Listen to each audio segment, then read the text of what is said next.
सुल्तानुल औलिया कंदीले समदानी महबूब रब्बानी सैयदना शेख अब्दुल कादिर जीलानी क़द्दसल्लाहु सिर्रहु शरीफ की बारगाह में खिराज अकीदत के लिए मुनाकिद की गई है। और आज से ठीक 1 साल पहले मुंब्रा की सरजमीन पर मैं आपके सामने हाजिर रहा और जलसा भी था गौसे पाक का ही। फिर साल भर के बाद बराबर यही अय्याम थे, जमीन थोड़ी बदली हुई लगती है, लेकिन मिंबर पर मौजूद उलमा भी वही तकरीबन मुझे नजर आते हैं और सामने के चेहरे भी पहचाने नजर आते हैं और जलसा भी वही है। ये बात मैं इसलिए जिक्र कर रहा हूं तवज्जो के साथ। साल भर गुजर गया मुंब्रा में, मैं खिताब करके आपके पास से रुखसत हुआ, उस बीच मेरा आना जाना हो न सका। लेकिन इस 1 साल भर की मुद्दत में मुंब्रा वाले में से कोई एक बात भी बता दे, क्या कोई मेरे पिछले बयान से आज बयान करने के बीच का जो साल गुजरा है कोई फसाद हुआ है, या कोई कर्फ्यू लग गई है, या कोई फितना हो गया है, या लोगों में कोई भड़कने वाले मामलात हुए हैं, किसी के पास कोई रिपोर्ट आई है? और अगर नहीं है तो मैं ये बात खास तौर पर डिपार्टमेंट वालों से कह रहा हूं, जिनको हमारा नाम ले लेकर के ही इतना डराया गया है कि जलसा होते ही उनके हाथ पैर अलग अंदाज में रखते हैं, कि उनको ऐसा लगता है कि ये मौलवी आएगा अभी भड़काएगा और मुंब्रा में पूरी आग लग जाएगी। मियां साल भर पहले की रिपोर्ट भी आपके पास है, साल भर पहले भी इसी जगह से खिताब हुआ और आज फिर खिताब करने आए। उनसे मैं कहता हूं कच्चे कान न रखें, अच्छी रिपोर्ट लिया करें, अच्छी रिपोर्ट लिया करें। हम गौसे आजम के दरबार के कुत्ते हैं, हम फितना व फसाद मचाने या आतंक और दहशत फैलाने नहीं आते। हमको जो बोलना होता है वो खुफिया सुरंगों में नहीं, खुले मैदान में बोलते हैं। हमारी कोई खुफिया मीटिंगें नहीं होती, ढकी छुपी प्लानिंग नहीं होती। गौसे पाक के दरबार के कुत्ते हैं, खुले आम बोल रहे हैं, इसलिए कि आला हज़रत अजीमुल बरकत इमाम अहले सुन्नत मुजद्दिद वक्त अपने वक्त के अबकरी आलिम दीन है। लेकिन उनका भी हाल ये था कि वो डंके की चोट पर बोलते थे और लिखते थे, और फिर अपनी निस्बत पर ये फख्र भी करते थे कि मेरी किस्मत की कसम खाएं सगाने बगदाद, बगदाद के कुत्ते मेरी किस्मत की कसम खाएंगे। आला हज़रत फरमाते हैं मेरी किस्मत की कसम खाएं सगाने बगदाद, अरे हिंद में रह के भी देता रहूं पहरा तेरा। हम हिंदुस्तान में हैं, गौसे आजम के दरबार का पहरा दे रहे हैं। लेकिन साहब किसी को तकलीफ है तो मैं उनको एक बात बता दूं, थोड़ी बहुत आवाज हमारी ऊंची होती है, इसलिए कि जिस दरबान के हम कुत्ते हैं उस तरफ अगर कोई उंगली उठाएगा भौंके के नहीं, फाड़ खाने की भी ताकत रखते हैं। मेरे अजीजों, कुत्ते का काम ही है, वो दरबान के दरवाजे पर होता है और वो निगरानी के लिए है। हमारी जुबानें नबी करीम सल्लल्लाहु अलैहि वसल्लम की इज्जत के लिए रखी गई, हमारी जुबानें, हमारी जिंदगियां अल्लाह के वलियों की हिमायत के लिए रखी गई है। और अगर उनकी हिमायत में ना बोले तो फिर क्या धोती कुर्ते वालों के लिए बोलेंगे? बात सिर्फ इतनी है कि स्टेज उधर भी लगते हैं इधर भी लगते हैं। आप चापलूसी किसी और की करते हैं और हम तारीफ किसी और की करते हैं। आप माल के पीछे भागते हैं और फिर आप मौजूदा हुकूमत जो भी मौजूद है उसके सिक्कों पर और उनके ओहदे पर और उनके मनसब पर देख करके आप बात करते हैं। लेकिन अल्हम्दुलिल्लाह हम फकीरों की आदत ये है, हम बरसों पुराने आबा व अजदाद से गौसे आजम के ही दरबार उनके ही गुलाम हैं। इसलिए कि हमने ये सुना भी है और पढ़ा भी है, हमारे यहाँ निस्बत पर फख्र किया जाता है। और कैसी निस्बत पर? अरे हमारे वक्त का मुजद्दिद जब इस बात पर फख्र करता है, या गौस तुझसे दर, दर से सग और सग से है मुझको निस्बत। ये भी नहीं कहा डायरेक्ट गौसे पाक आपसे डायरेक्ट मुझे निस्बत है, ये नहीं कहा, बल्कि या गौस आपसे आपके दरबार को निस्बत है, आपके दरवाजे से आपके कुत्ते को निस्बत है, और आपके कुत्ते से मुझ अहमद रजा को निस्बत है। तुझसे दर, दर से सग और सग से है मुझको निस्बत। मेरी गर्दन में भी है दूर का डोरा तेरा, और इस निशानी के जो सग हैं नहीं मारे जाते। क्या बेहतरीन फार्मूला दिया है, डरने वालों के लिए ही आला हजरत ने कहा है।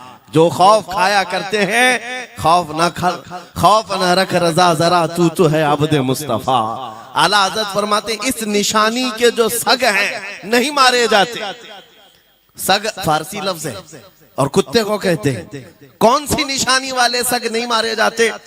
जिस कुत्ते के गले में पट्टा होता है उसको नहीं पकड़ा जाता। म्युनिसिपैलिटी की गाड़ी भी आती है कुत्तों वाली, वो इंजेक्शन मार के जाते हैं या कुत्तों को पकड़ के ले जाते हैं। बहुत कुत्ते अगर आवारा हो गए, कंप्लेंट करो, कुत्तों को उठा ले जाएंगे। लेकिन उन उठा ले जाने वाले कुत्तों में अगर एक भी बेल्ट वाला आया तो छोड़ देंगे। क्यों? ये पट्टा बताता है इसका कोई मालिक है, ये आवारा नहीं है, किसी का पाला हुआ है। पट्टा बताता है इसका कोई मालिक है। और आला हजरत फरमाते हैं हमारे गले में कादरी पट्टा पड़ा हुआ है, और इस निशानी के जो सग हैं नहीं मारे जाते। हश्र तक मेरे गले में रहे कादरी पट्टा तेरा।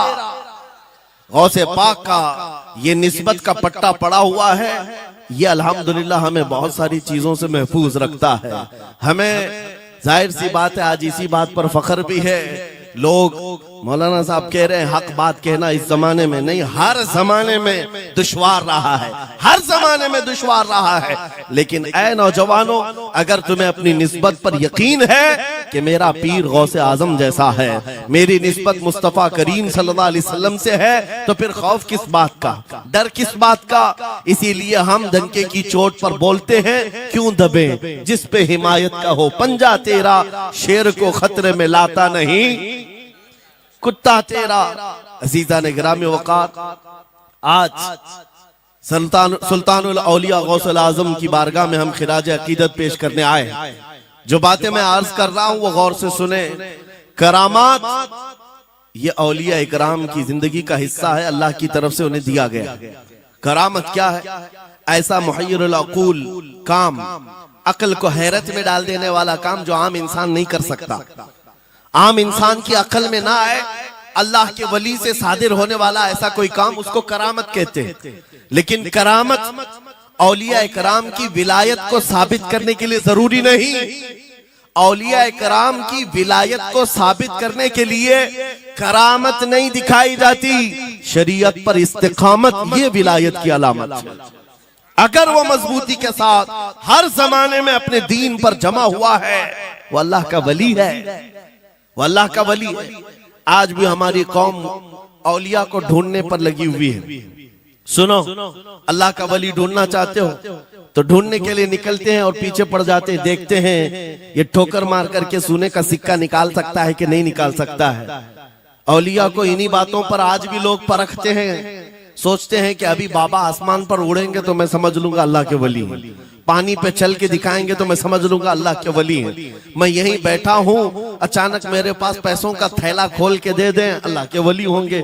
यानी तुम एक जगह बैठे रहो, हलवा खिलाने वाले बाबा जिसको तुम समझोगे अल्लाह का वली है। मेरे अजीजों, ये जो चीजें तुम समझ बैठे हो अल्लाह के वली के लिए, ये जरूरी नहीं, बल्कि ये देखो कि वो नबी पाक की शरीयत पर कितना कायम है, मेरे नबी के रास्ते पर कितनी मजबूती से जमा हुआ है।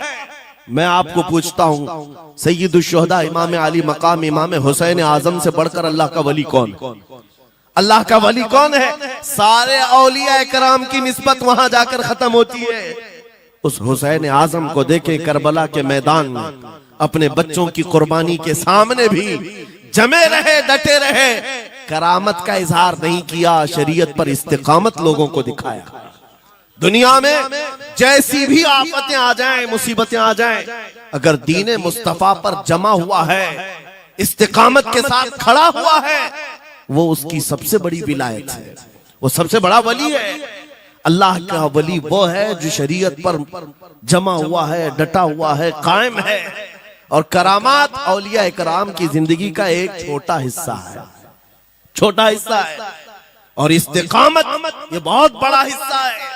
जमे रह जाना किसी बात पर, खौफ ना खाना बातिल ताकतों से, न डरना इन जालिमों से, ये औलिया इकराम की जिंदगी का खास वतीरा है। आज हम सबको जिस चीज की जरूरत है वो करामत की नहीं, इस्तिकामत। करामतें सुनते भी आया, अब करामत से आप ये समझते हैं कि काया पलट जानी चाहिए। लोग आज मजाक भी करते हैं। कुछ वो मॉडर्न ख्याल के डॉक्टरों और प्रोफेसरों के लेक्चर सुनकर के पागल जो हो चुके सोशल मीडिया पर, वो भोंकते हैं करामात औलिया पर। क्या अब करामात क्यों नहीं दिखाते अल्लाह के औलिया? ये जो हालात बदले हुए हैं, इन हालात में इनकी करामतों से जमीन क्यों नहीं पलट जाती? जालिमों के मुंह में कीड़े क्यों नहीं पड़ जाते? मेरे अजीजों, पूरी दुनिया करामात से नहीं चलाई जाती। वल्लाह मुसब्बिबुल अस्बाब, असबाब पर रखा है।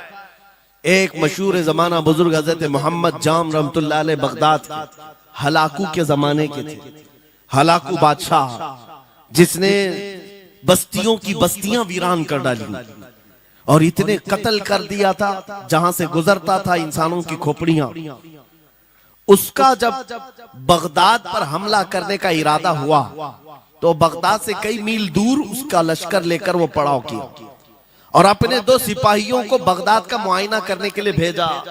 और उसकी दहशत तारी थी सब शहरों में, हलाकू अगर आ गया तो हिलाक हो जाएंगे, इसके फौजी सबको बर्बाद कर डालेंगे। हलाकू का नाम सुनते ही लोगों में दहशत तारी होती थी। तो 2 सिपाही 2 फौजी हलाकू के बगदाद मुआयना करने के लिए आए तो लोगों में खलबली मच गई। अब जाएं तो कहां जाएं? तो हजरत मोहम्मद जाम रहमतुल्लाह अलैह एक बुजुर्ग थे, उनके पास लोग दौड़ते हुए आए और वो वजू फरमा रहे थे। उनके हाथ में पानी का कटोरा था और आकर के लोग रोने लगे, हुजूर हलाकू आ गया, बगदाद तबाह कर डालेगा, बगदाद को बर्बाद कर देगा, आप बचा ले, अल्लाह के वली हैं, आप दुआ करें। उन्होंने अपनी कटोरी पलट दी और कहा जाओ, अल्लाह हिफाजत करेगा। रिवायत में मिलता है कि वो 2 सिपाही ढूंढते ढूंढते रह गए, उनको बगदाद नजर ही नहीं आया। कोई बगदाद का न घर दिखा, न महल, न रास्ता, कुछ नहीं। वापस वो अपने बादशाह के पास जाकर कहते हैं, हम तो बहुत ढूंढ करके आए, बगदाद मिला ही नहीं। हलाकू ने उन दोनों सिपाहियों को कत्ल कर दिया। कहा कि तुम झूठ बोलते हो, मुझे बगदाद की रोशनी यहां से दिखती है और तुम्हें कैसे नजर नहीं आया? या तो तुम निकम्मे हो या तो फिर मेरे साथ धोखा कर रहे हो। कत्ल कर दिया। दूसरे दिन अपने खास 2 वजीरों को भेजा कि जाओ बगदाद का मुआयना करके आओ, गलियां, वहां की सड़कें और वहां के महल्लात, वहां की इमारतें देख आओ। ये 2 वजीर गए और ढूंढते रहे। जैसे ही वो बगदाद में इंटर हुए, आज फिर लोग हलाकू के इन वजीरों को देखकर दौड़े दौड़े भागते हुए इस अल्लाह के वली के पास आया, हज़रत मोहम्मद जाम। आज फिर रोने लगे, कहा हमारी बीवियां बेवा हो जाएंगी, हमारे बच्चे यतीम हो जाएंगे, सब मारे जाएंगे, आप बचा लें। आज फिर से उन्होंने कटोरी पलट दी, कहा जाओ अल्लाह हिफाजत फरमाएगा। अल्लाह वालों का ये तसर्रुफ है, ये करामात है। वो चाहे तो पूरे लोगों को पोशीदा कर दे जालिमों की नजर से। दूसरे दिन वो वजीर भी ढूंढते रह गए, उनको भी बगदाद नजर नहीं आया। वापस गए, बादशाह के वो बड़े मोतमद लोग थे, कहा कि हम भी गए लेकिन हमको बगदाद नजर नहीं आया। हलाकू को बड़ा ताज्जुब हुआ, ऐसा कैसे हो सकता है?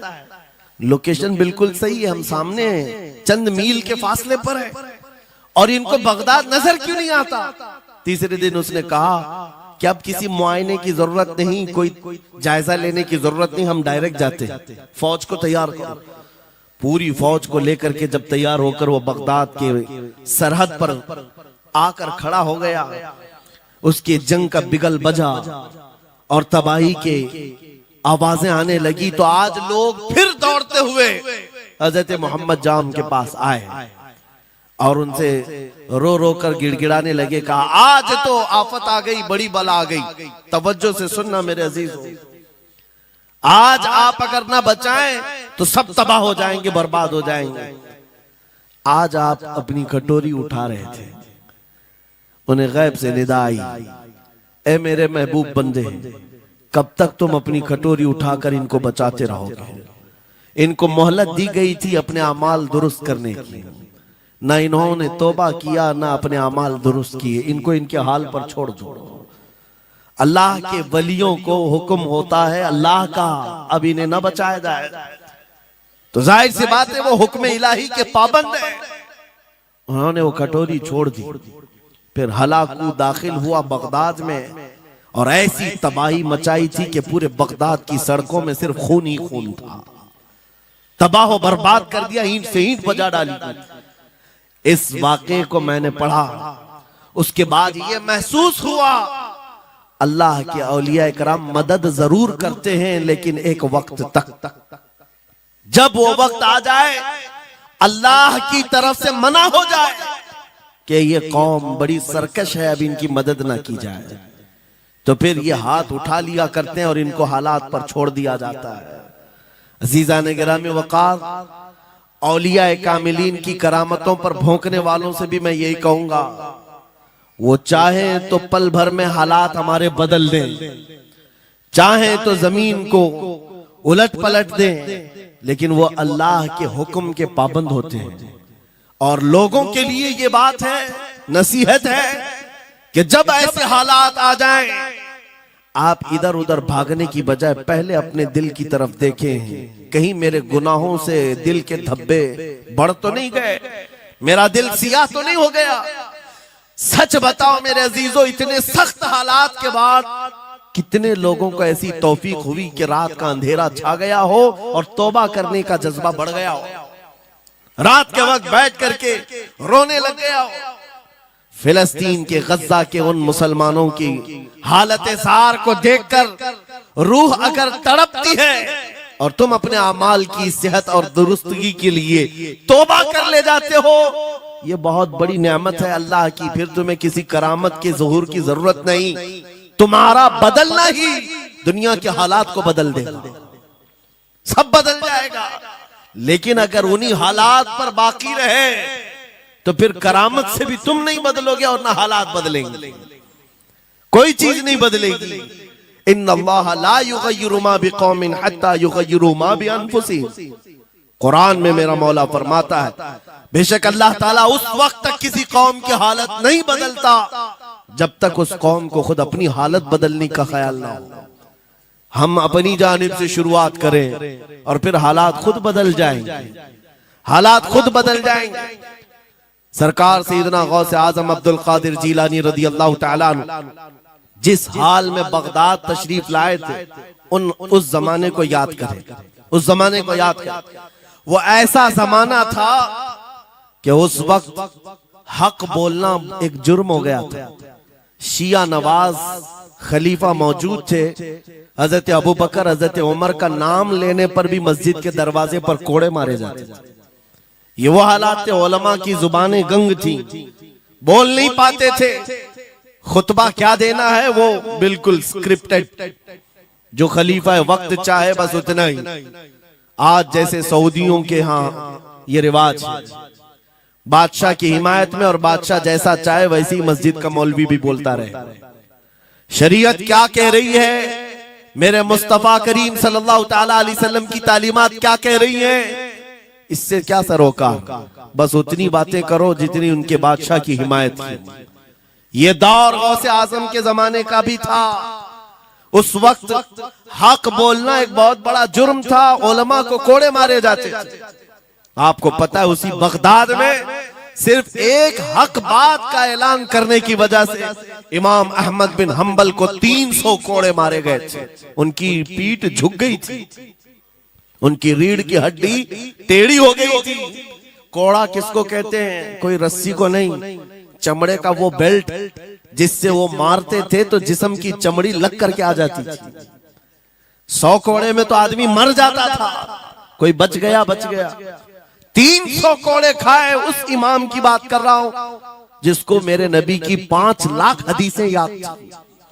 वो इमाम अहमद बिन हंबल, इतने बड़े इमामुल हदीस, कोड़े खाते थे तो किस बात पर? सिर्फ हक बात का ऐलान बरसरे पैकार करते थे, सबके सामने करते थे। उन्होंने कोई बादशाह की रियायत नहीं की, उन्होंने ये नहीं देखा कि ये क्या चाहते हैं, बल्कि हमेशा ये देखा कि मेरे नबी की शरीयत क्या चाहती है।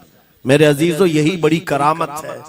गौसे आजम की बड़ी करामतों में से करामत ये है, उस जमाने में आप बगदाद तशरीफ लाए जब हालात ऐसे थे कि हक बोलना दुश्वार था, और आप जब मस्जिद के मिंबर पर खड़े होकर ऐलान करने लग गए, हैबत ऐसी तारी थी कि कोई आपको रोक ना सका, और आपकी ये हक्कानियत की तबलीग फैलती गई। शुरू में 10 लोग, फिर 20 लोग, फिर 100-200, फिर 1000-2000। गौसे आजम ने चंद महीनों में जो खुतबात दिए, आपके खुतबात का आलम यह था कि फिर 70,000 का मजमा बराबर सुनने के लिए आया करता। और गौसे आजम का ये खुतबा एक नहीं, हजारों खुतबात हैं। जब जब आप खुतबा देते थे, एक बात याद रखें, जुबान अगर पाक हो और अल्लाह की, नबी पाक की शरीयत ताहिरा बोलती हो, उस जुबान में बला का असर होता है, अल्लाह करीम की तरफ से असर डाला जाता है। हक बात अगर बुलंद आवाज से कहो, ये मत देखो कि मैं कौन हूं, ये देखो कि कलाम किसका है। अल्लाह करीम लोगों के दिलों पर बात डालता है। गौसे आजम की जुबान से निकले हुए कलमात ऐसे हुआ करते, मजमा खत्म होने से पहले पता नहीं कितनों की तो लाशें उठाई जाती थी, कितने तो वहां बेहोश हो जाते। किस बात पर? इतना असर करता दिल पर कि लोग कपड़े फाड़ लेते थे। खुतबे के अंदर, बयान के अंदर ऐसा असर होता कि लोग बैठे बैठे मदहोश हो जाते, कोई जोश हाल में कपड़े फाड़ डालते। रिवायात में बताया गया कोई एक मजमा भी ऐसा नहीं जिसमें हुजूर गौसे पाक की तकरीर के बाद जनाजा ना उठाया गया। हर खिताबत के बाद, और बोलते क्या थे, हैरत की बात है मेरे अजीजों। आज बाज लोग ये कहते हैं हम भी बहुत सारी चीजें बयान कर रहे हैं, मैं अपने लिए भी नसीहत और सारे उलमा के लिए भी कहता हूं, लोगों के पल्ले नहीं पड़ती, लोगों के कानों में नहीं जाती। ये जुमा में आते हैं, सोते रहते हैं, जब इमाम खड़ा होता है नमाज के लिए तो ये झटका लेकर के खड़े होते हैं, बयान यूं ही चला जाता है। मेरे अजीजों, 2 चीजों की पाबंदी जरूरी है। मैंने पढ़ा था इमाम अहमद बिन हंबल ने हजरत सुफियान सौरी रदी अल्लाह ताला, हजरत सुफियान सौरी नसीहत कर रहे थे, और जब वो नसीहत करते तो लोग रो पड़ते थे, आखिरत को याद करते, कब्र की होलनाकियों का तज़किरा करते तो लोग रोने लगते थे। एक बंदा था, वो मजलिस में आया करता और खामोश बैठता, और उस पर कुछ भी असर नहीं।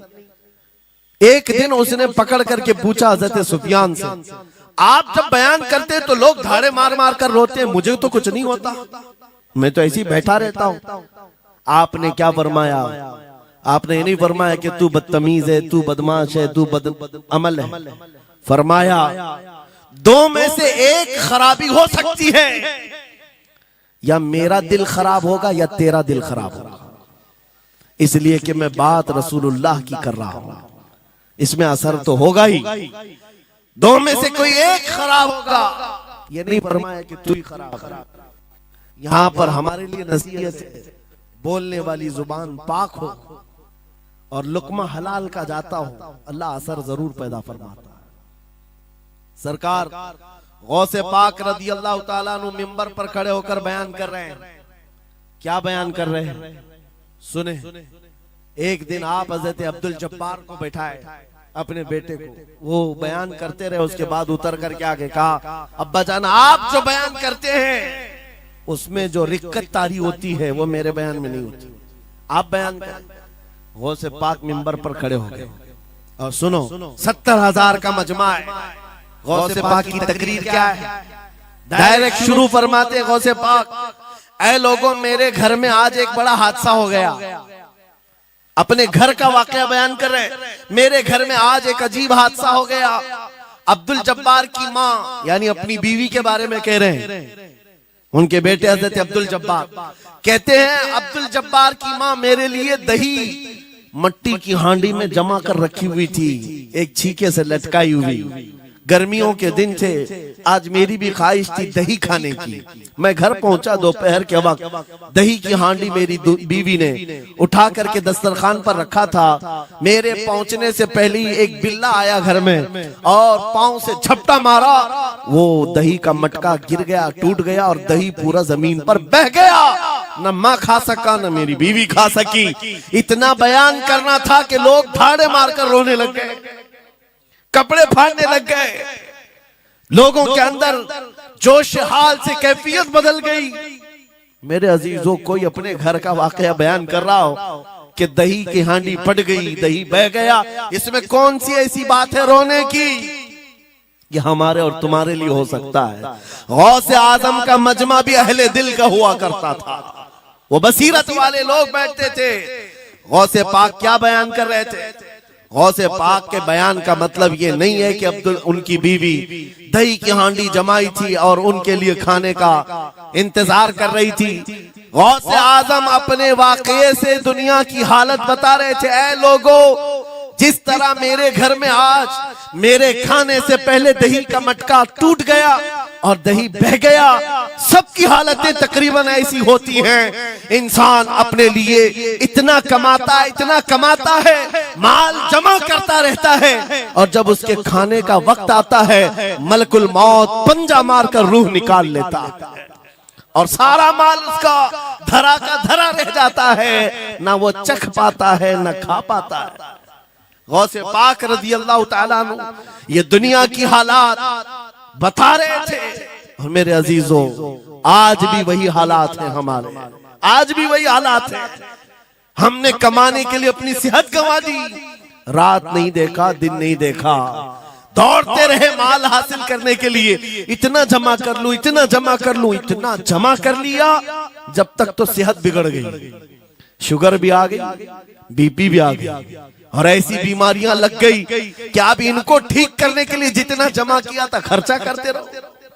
शेख सादी रहमतुल्लाह अलैह फरमाते हैं, ये दो कामों में तो इंसान की पूरी जिंदगी खत्म होती है। पहले कमाने के लिए सेहत गंवाता है और फिर सेहत बचाने के लिए माल गंवाता है। ये दो चीजों में गौसे पाक रज़ी अल्लाह ताला अन्हु की नसीहत यही थी कि इतना जमा कर ले जाते हो, इतना जमा करते हो कि फिर जब खाने का वक्त आता है तो मियाँ ऐसे हालात होते हैं कि नमक भी नहीं खा पाते, शक्कर भी नहीं खा पाते। दूसरी बातें तो छोड़ो, शुगर वाले शक्कर नहीं चख पाते, बीपी वाले नमक नहीं चख पाते। अरे ये बड़ी छोटी चीजें हैं और माल देखो तो करोड़ों का है, अरबों का है, अरबों का माल पड़ा हुआ है, नमक नहीं चख पाते, शक्कर नहीं खा पाते। किसके लिए जमा किया था? और थोड़ी और बड़ी बीमारी हो गई तो पानी भी नहीं पी पाते, डायलिसिस चल रहा है, किडनी खराब है। कितने ऐसे लोग मिलते हैं आज, कितने ऐसे हैं जिन्होंने साफ मुझसे कहा कि डॉक्टर ने पूरा गिन करके कहा है कि पूरे दिन भर में जो है एक ढक्कन से पानी पीना, बोतल का जो ढक्कन होता है उस ढक्कन से बस बूंद बूंद चखते रहना, पानी ही ना पियो, इसलिए कि किडनी काम नहीं करती। ये दुनिया है मेरे अजीजों। हमने अपनी सेहत गंवा दी, पूरी की पूरी सेहत गंवा दी इसको हासिल करने के लिए। इसी को मेरे इमाम अहले सुन्नत फाजिल बरेलवी ने कहा था, शहद दिखाए जहर पिलाए, कातिल डायन शोहर कुछ, इस मुर्दार पे क्या ललचाए, दुनिया देखी भाली। लेकिन समझ में किसी को नहीं आता, उस वक्त समझ में आने लगता है जब जाने का वक्त होता है।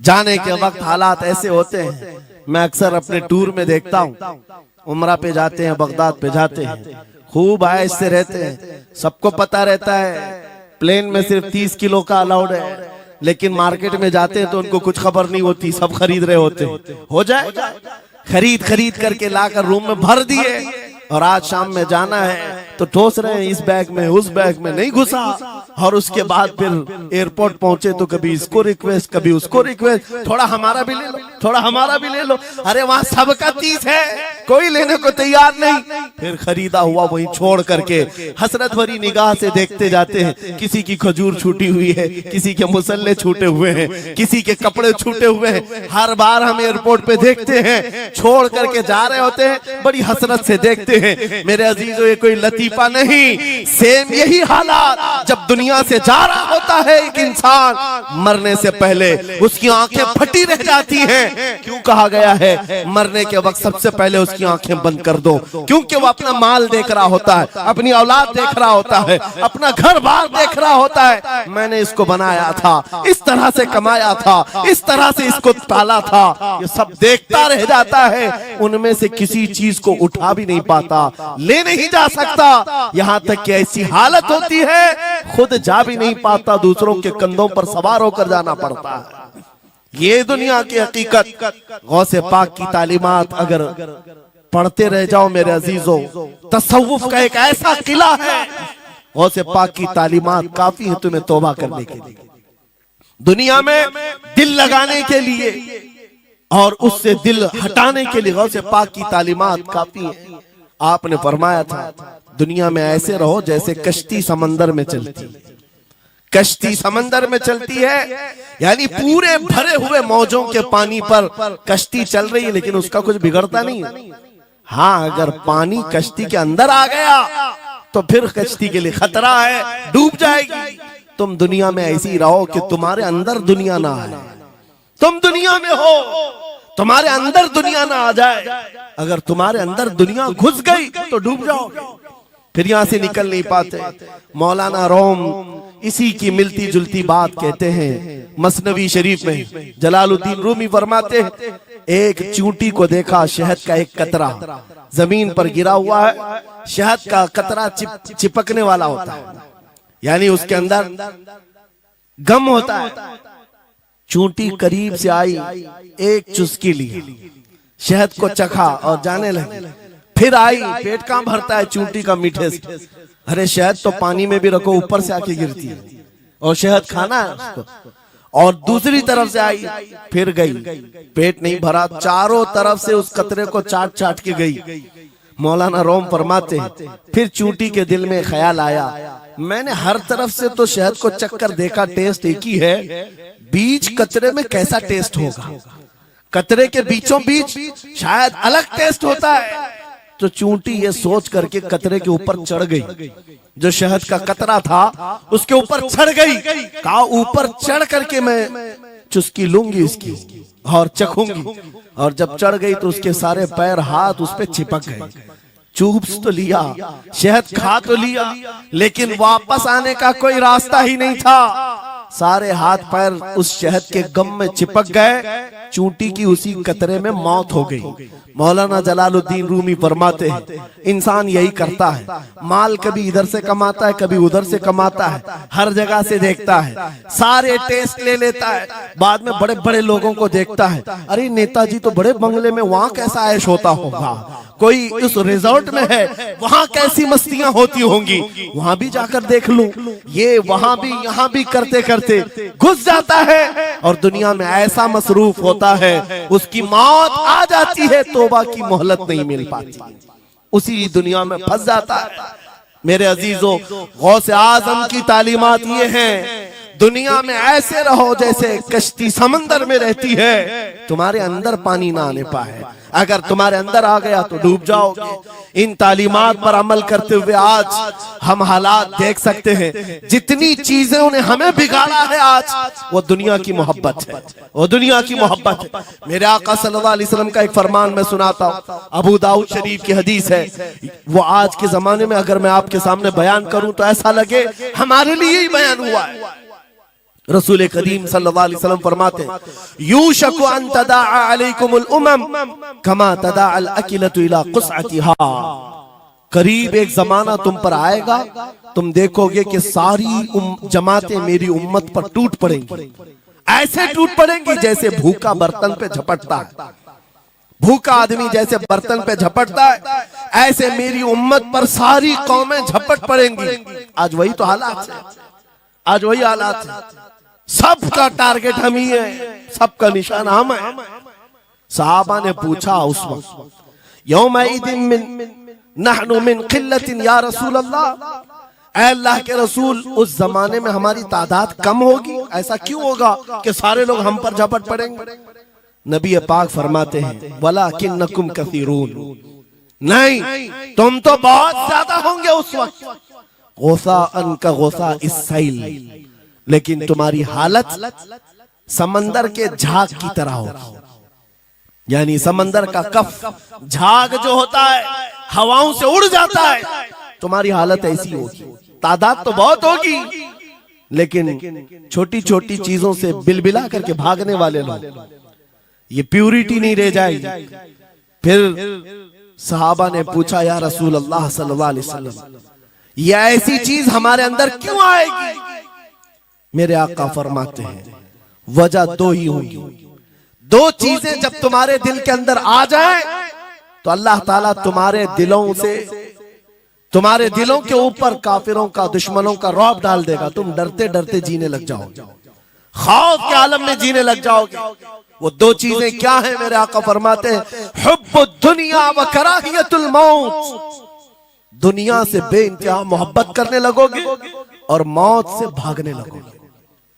मौत से तुम्हें नफरत हो जाएगी, डरने लग जाओगे। ये दो चीजें जब तुम्हारे अंदर आ जाए, तुम्हारे दिलों पर काफिरों का रौब डाल दिया जाएगा, दुश्मनों का खौफ डाल दिया जाएगा। क्या ये दो चीजें आज हमारे अंदर आ गई? है नौजवान, दुनिया में ऐसे मस्त हो गए, हर एक को अपनी मसलहत है। मेरी दुकान कैसे चलेगी, मेरा बिजनेस कैसे चलेगा। मौलाना तो तकरीर करते हैं, ये बोलते हैं इनको कुछ हो गया, हमारे बच्चों का क्या होगा। ये सारी मसलहतों की बातें मैं सुन सुन करके पक गया हूं। बहुत सारे लोगों को तो ये लगता है इनके साथ मत बैठो, वरना कल को इन पकड़ के ले जाएंगे तो तुम्हारा भी नाम आ जाएगा। बहुत सारे स्टेज पर उलमा के हालात पर अभी तो चल रहा है, जिस दिन कोई टारगेट पर आए इधर उधर बैठने से भी डरने लगे। इनके ऊपर इतने केस हैं, बाजू बैठने वालों की भी हालत खराब हो जाएगी, हमारा भी नाम ना आ जाए। मेरे अजीजों, ये सब गीदड़ भपकियां हैं, तुम्हारे ईमान का इम्तिहान। मैं तो यही कहता हूं, हमारे साथ कोई मामला नहीं। वही बात मैं कहता हूं जो अकबर इलाहाबादी ने कहा था, रकीबों ने रिपोर्ट लिखवाई है जा जा के थाने में कि अकबर नाम लेता है खुदा का इस जमाने में। यही रिपोर्ट लिखवाते हैं जा जा करके। हमारी भी जहां रिपोर्ट लिखी हुई होगी, बात यही होगी कि ये रसूलुल्लाह का नाम लेता है और उनके नाम पर लोगों को बात करता है, यही रिपोर्ट होगी। और इस बारे में हम कभी डरते नहीं। मैं आपको बताऊं, उत्तर प्रदेश में वहां के हालात तो पता है, बिल्डोजर की हुकूमत चलती है।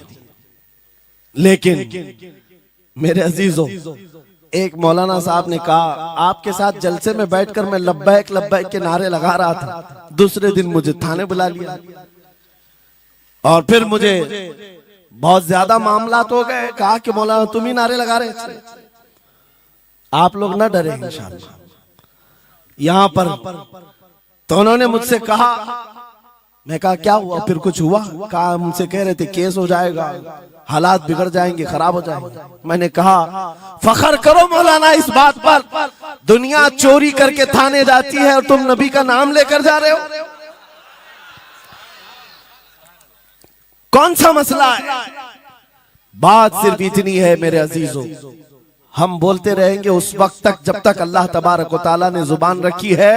नबी पाक की अजमत और नबी पाक की शरीयत और औलियाए उम्मत की मिदहत बयान करना जुर्म है। यह जुर्म हम 1000 बार करें, अगर ये जुर्म है 1000 बार करें, बल्कि हम दार पर भी, फांसी के फंदे पर भी ये जुर्म करेंगे, क्योंकि हमारे असलाफ ने हमें ये बताया है, जो जान मांगो तो जान दे दें, जो माल मांगो तो माल दे दें, मगर ये हमसे कभी ना होगा नबी का जाहो जलाल दे दे।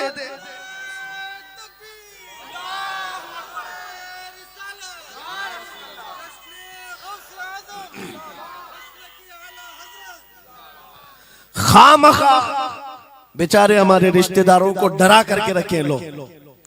पुलिस वाले हजरात को कुछ लोग रिपोर्ट लिखवा लिखवा कर डरा करके रखे हुए।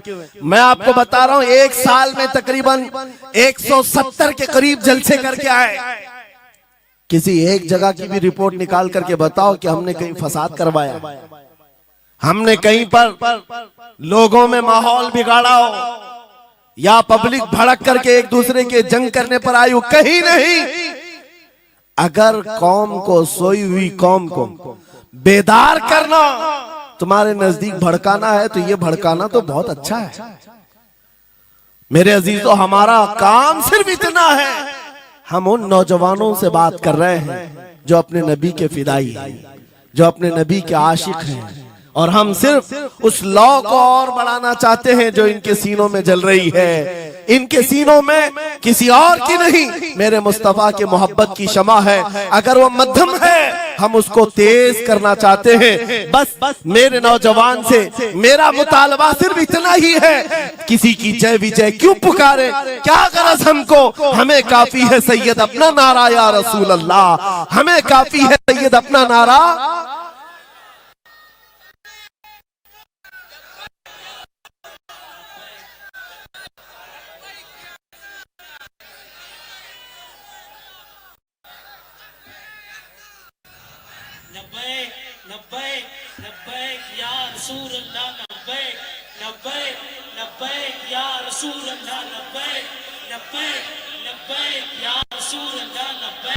तवज्जो,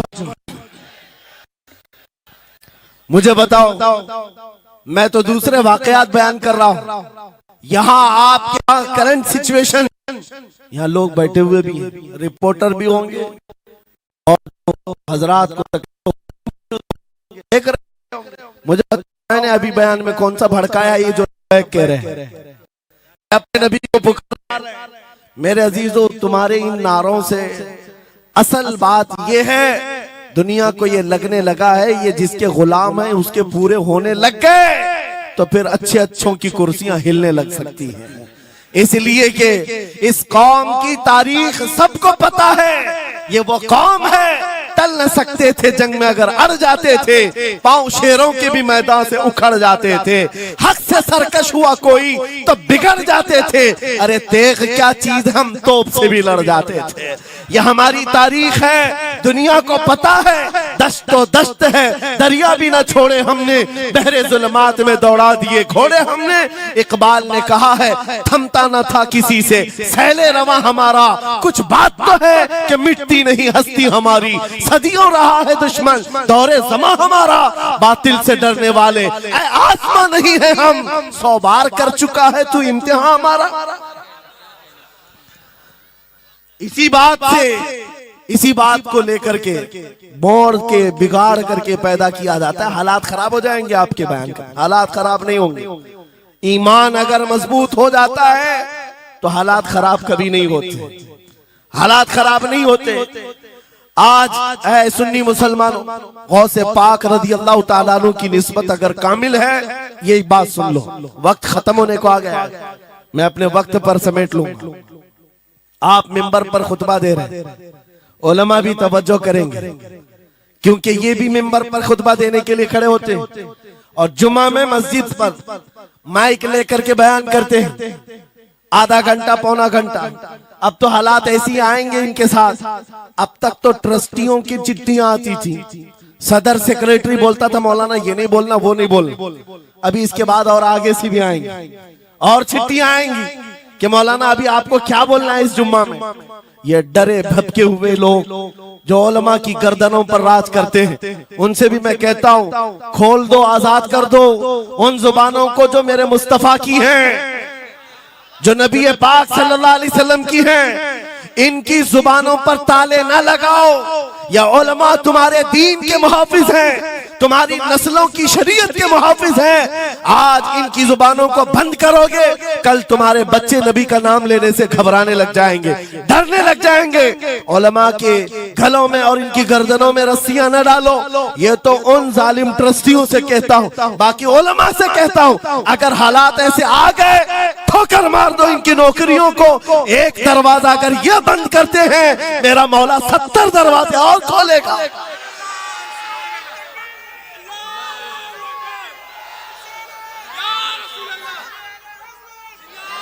सुनो, गौसे पाक रज़ी अल्लाह ताला अन्हु किस बात से डरते थे?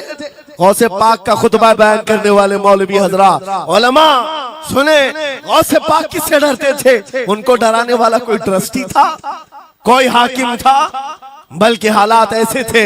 एक बार खिताब कर रहे हैं मजमे में, बहुत बड़ा मजमा है, खिताब के बीच दरमियान अभी वाज हो रहा है, एक काला सांप गिर गया आपके कंधे पर।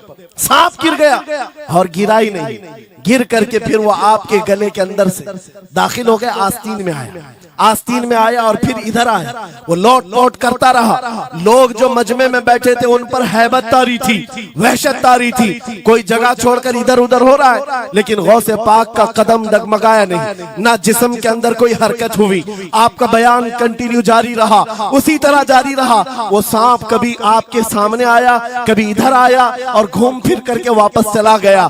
बयान आपका मुकम्मल हुआ। लोग खड़े हुए पूछते रहे, या सुल्तान अल औलिया सय्यदी शेख अब्दुल कादिर जिलानी, आपके साथ ये जो माजरा हुआ, ये सांप इतना खतरनाक था, देख करके हैबत तारी थी और आप अपना बयान कंटिन्यू जारी रखे हुए थे, ये क्या माजरा है? गौसे पाक फरमाते हैं, वो सांप तो मुझसे कह रहा था, ऐ अब्दुल कादिर, तुझसे पहले 70 औलिया को भी मैंने ऐसे ही आजमाया है, 70 उलमा को मैंने ऐसे ही आजमाया है और आजमा कर चला गया। गौसे पाक क्या फरमाते सुनो, ऐ लोगो, तुम मुझसे पूछ रहे उससे डरता था या नहीं डरता था? बात सिर्फ इतनी है, मैं उस कादिर का बंदा अब्दुल कादिर हूं, उस कादिर का बंदा अब्दुल कादिर हूं। मेरे उसकी कुदरत पर ऐसा यकीन है, अगर मौला ने मेरी मौत लिखी है तो ये काले सांप से क्या, चूंटी से भी हो सकती है। और अगर मौत नहीं लिखी, इस तरह के 1000 सांप मेरे गले में आए, मेरी मौत नहीं आ सकती। मेरा उसकी कुदरत पर यकीन कामिल है, इसलिए मैं उसका बयान कंटिन्यू रखा,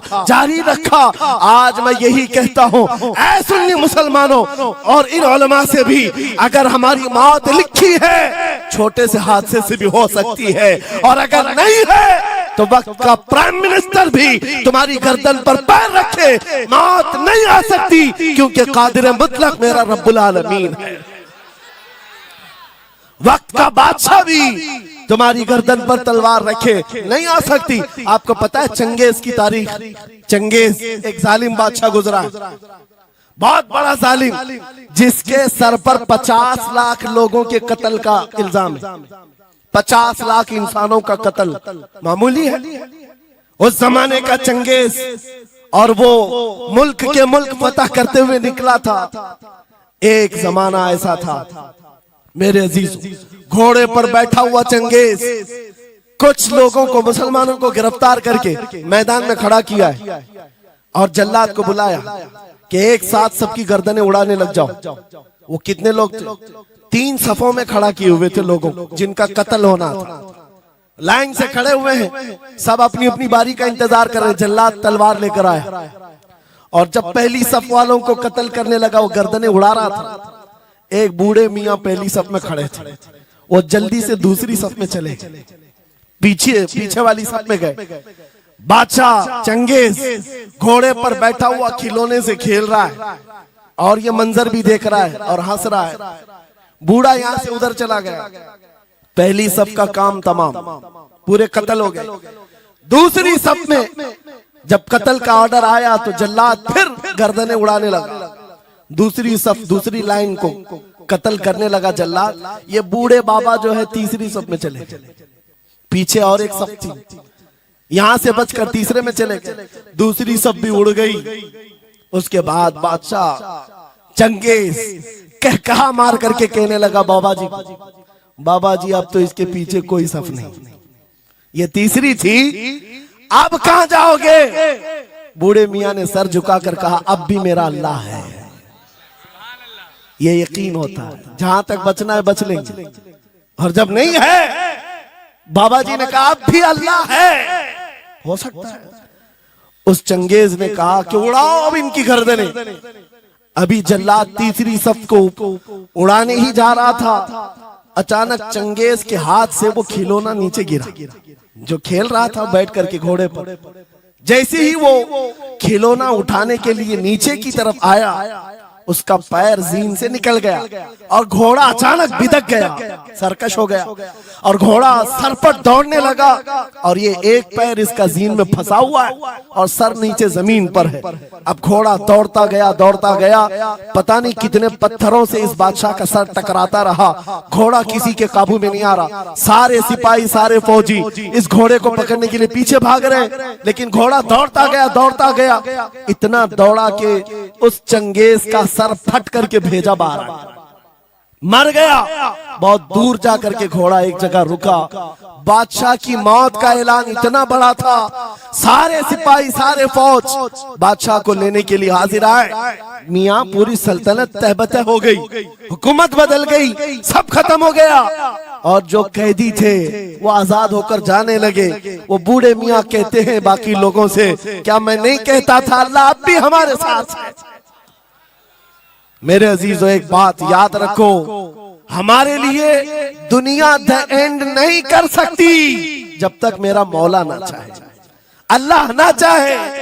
आज लोगों को ये लगता है, मुझे वैसी भी बात बताया गया कि यहाँ पर मुंबरा की आपकी घनी आबादी, फिलिस्तीन के मामला पर कुछ बोलेंगे यहाँ पर भड़क जाएंगे। मेरे अजीजों, इतने भड़कने की जरूरत नहीं, तुम यहाँ भड़कोगे तो फिलिस्तीन पहुंच भी नहीं पाओगे। बात यह है, हम बोलेंगे जरूर जुल्म के खिलाफ और हक के लिए, चाहे जैसी भी हालात हो। अगर किसी को बुरा लगता है इजराइल जालिम है, तो मैं 100 बार कहूंगा वो जालिम है, जालिम है, जालिम है। उनकी कोई हिमायत करने के लिए हम नहीं है, लेकिन एक बात आपको मैं जरूर बताना चाहता हूं, गौसे पाक का मसला की ये है, सुल्तानुल औलिया गौसुल आजम की निस्बत के साथ आप अपनी शरीयत पर कायम रहें और अपने ईमान पर डटे रहें, और तौबा व इस्तिग़फ़ार के बाद अपने हालात बदल लें। और उन गरीब मुसलमानों को देखकर जो कत्ल हो गए और उनके टुकड़े हो गए, ये मत समझना कि इस्लाम खत्म हो गया। हर जमाने में ये चीजें आती रहेंगी, लेकिन आज मैं ये ऐलान करके गुफ्तगू खत्म करता हूँ। इन हालात को देखकर इस बात का फिर से हम नारा तजदीद करके जाते हैं, कत्ले हुसैन असल में मर्गे यजीद है, इस्लाम जिंदा होता है हर करबला के बाद। लब्बैक या रसूल अल्लाह, लब्बैक या रसूल अल्लाह, लब्बैक या रसूल अल्लाह।